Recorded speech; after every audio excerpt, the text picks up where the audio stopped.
Diabetes control பண்ணுறதுக்கு ரெண்டு முக்கியமான விஷயங்கள் இருக்குது. ஒன்று இன்சுலின் ரெசிஸ்டன்ஸ், இன்னொன்று இன்சுலின் செக்ரேஷன். அதாவது உடம்பில் இன்சுலின் உற்பத்தி குறைவாக ஆவதனால் சுகர் வருகிறது. இன்னொன்று உடம்பில் இருக்கிற இன்சுலின் உற்பத்தி சரியாக இருந்தாலும் அது போதிய சதைகளுக்கு போய் சேர முடியவில்லை என்றால், அதாவது இன்சுலின் ரெசிஸ்டன்ஸ் அதிகமாக இருந்தாலும் டயபெட்டிஸ் வருது. இந்த ரெண்டு காரணங்களுமே சுகர் வர்றதுக்கான மிக முக்கியமான காரணங்கள் தான். இப்படி இருக்க இன்றைக்கி நம்ம பார்க்க போகிறது இன்சுலின் செக்ரீஷனை இம்ப்ரூவ் பண்ணுறதுக்கான நேச்சுரல் ஃபுட்ஸ் என்னென்னங்கிறத பற்றி தான். வாங்க வீடியோக்குள்ளே போகலாம். இந்த பதிவினை கண்டு கொண்டிருக்கும் அனைத்து நண்பர்களும் வாழ்க வளமுடன். நான் உங்கள் டாக்டர் அருண்கார்த்திக். இன்றைய பதிவில் நம்ம பேச போகிறது இயற்கையாக உணவுகளில் இன்சுலின் உற்பத்தியை அதிகம் செய்யக்கூடிய, இன்சுலின் உற்பத்தியை தூண்டக்கூடிய உணவுகள் என்னென்ன அப்படிங்கிறதான். இங்கே நல்லா கவனிக்கணும், எந்த ஒரு உணவு சாப்பிட்டாலும் இன்சுலின் செக்ரீஷன் நல்லா கூடும். குறிப்பாக நம்ம முடிஞ்ச அளவுக்கு இன்சுலின் செக்ரீஷன் அதிகமாக செக்ரீட் ஆகாத உணவுகளாக சேர்த்திக்கிறது தான் முக்கியம் அப்படின்னு சொல்கிறது உண்டு. உதாரணத்துக்கு ஒரு ஜங்க் ஃபுட்டோ இல்லை பேக்கரி ஐட்டங்களோ சாப்பிட்டோம்னு சொன்னாக்கா படாருன்னு சுகர் ஏறும். இந்த சுகர் பேஷண்ட்ஸுக்கு, சுகர் இல்லாதவர்களுக்கோ பார்டர்லைன் சுகர் இருக்கவங்களுக்கோ இன்சுலின் செக்ரீஷன் அப்படியே அமுத்தி கொடுக்கும் பேன்க்ரியாஸ். ஸோ தட் அந்த சுகர் வேகமாக ஏறுற சுகரை கண்ட்ரோல் பண்ணுறதுக்காக இந்த இன்சுலின் எக்கச்சக்கமாக சுரக்கும். அந்த இன்சுலின் எக்கச்சக்கமாக சுரக்காமல் பார்த்துக்கிறது தான் இன்சுலின் ரெசிஸ்டன்ஸ்னு சொல்லப்படுற அடுத்த ஸ்டெப்பை கண்ட்ரோல் பண்ணுறதுக்கான ஸ்டெப். ஸோ ஆக மொத்தம் இன்சுலின் நிறைய செக்ரீட் ஆகிறதுங்கிறது ஒரு நல்ல விஷயம் இல்லை. அந்த கான்செப்டில் நம்ம இதை நினைக்க வேண்டாம். நாம் சொல்ல வர்றது என்னென்னா, இன்சுலின் உற்பத்தி அதிகம் பண்ணுறதுன்னு சொன்னாக்கா இந்த கிவன் சுகர் லெவல்லே, அதாவது ஒரு ஃபார் எக்ஸாம்பிள் புரியறதுக்காக இதை சொல்கிறேன், இதை அப்படியே எடுத்துக்க வேண்டாம். இப்போ உதாரணத்துக்கு உணவில் சாப்பிட்டா 100 பாயிண்ட் சுகர் ஏறுதுன்னு, 100 பாயிண்ட் 120 பாயிண்ட் வரும்போது உங்கள் இன்சுலின் உற்பத்தி ஆகுதுன்னு வைங்களேன். பிளட் சுகர் 120க்கு மேலே போகுது, இன்சுலின் செக்ரேட் ஆகுது அப்படின்னு வைங்களேன். இதுதான் இந்த இன்சுலினோஜெனிக் இண்டெக்ஸ்ன்னு சொல்லுவோம். அதாவது ஒரு இன்சுலின் இந்த லெவல் ஆஃப் சுகருக்கு மேலே போகும்போது பேன்க்ரியாஸ் ப்ரெஸ் பண்ணி கொடுக்கும். அப்போது அந்த இன்சுலின் உற்பத்தியாகி அந்த சுகரை கண்ட்ரோல் பண்ணும். ஸோ இதுதான் insulinogenic index of a particular food. இப்படி இருக்கையில் நமக்கு சப்போஸ் 120 வந்ததுக்கப்புறம் இன்சுலின் செக்ரீஷன் அதிகம் பண்ணுற இடத்துல சப்போஸ் 100 வரும்போதே இன்சுலின் செக்ரீஷனை ட்ரிகர் பண்ணுற மாதிரி இருந்தால் எப்படி இருக்கும்?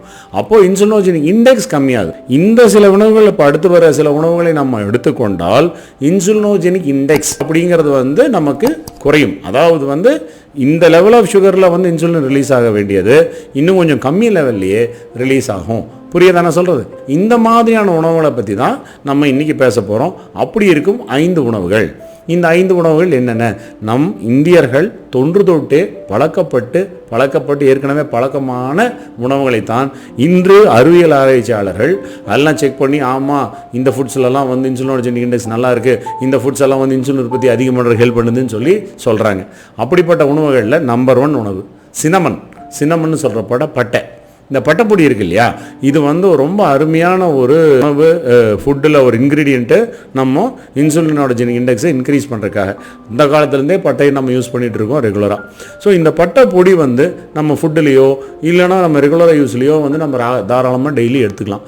இல்லைனா அட்லீஸ்ட்டு நைட்டு பால் குடிக்கும் பொழுது ஒரு சின்ன பிஞ்சு சினமன் பட்டைப்பொடி போட்டு கலந்து குடித்தோம்னாலே இந்த இன்சுலினோஜெனிக் இண்டெக்ஸ் இம்ப்ரூவ் ஆகும். நம்ம அதில் குரோமியம்னு சொல்கிற ஒரு சமாச்சாரம் இருக்குது. அது உள்ளே சேரும்போது நமக்கு இந்த இன்சுலினோட்ராபிக் இண்டெக்ஸ் அதிகமாகும் போது நம்ம கம்மி லெவல்லே, அதாவது இன்சுலின் உற்பத்திக்கு மிக நல்லதாக உதவும். Number 1 cinnamon. நம்பர் 2 மஞ்சள் நம்ம தொன்று தொட்டு எல்லா உணவுகளையும் நம்ம சும்மாவே சேர்த்திட்ருக்கோம். கியூர்குமின்னு சொல்லப்படுற அதில் முக்கியமான ஒரு இன்க்ரீடியன்ட் இருக்குது. இந்த கியூர்குமின்கிற இன்க்ரீடியன்ட் தான், இந்த டர்மரிக்கில் இருக்கிறது தான் பயோ ஆக்டிவ் இன்க்ரீடியண்ட்டு. நம்ம இன்சுலின் சென்சிட்டிவிட்டியை இம்ப்ரூவ் பண்ணுறதுக்கான ஒரு பயோ ஆக்டிவ் இன்க்ரீடியன்ட்.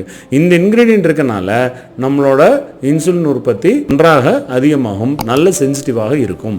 இப்போது இந்த கியூர்குமின் கண்களுக்கு நல்லது, இன்னும் பல ஆன்டி இன்ஃப்ளமேட்டரி ப்ராப்பர்ட்டிஸ் இருக்குன்னு, இந்த மஞ்சளுக்கு ஆன்டிசெப்டிக் ப்ராப்பர்ட்டிஸ் இருக்குன்னு நம்ம முதலே தெரியும். நம்ம புண்ணுகள் எல்லாம் மஞ்சள் தடவுறது உண்டு. இப்படி பலதரப்பட்ட பெனிஃபிட்ஸ் நம்ம சொல்கிறாங்க.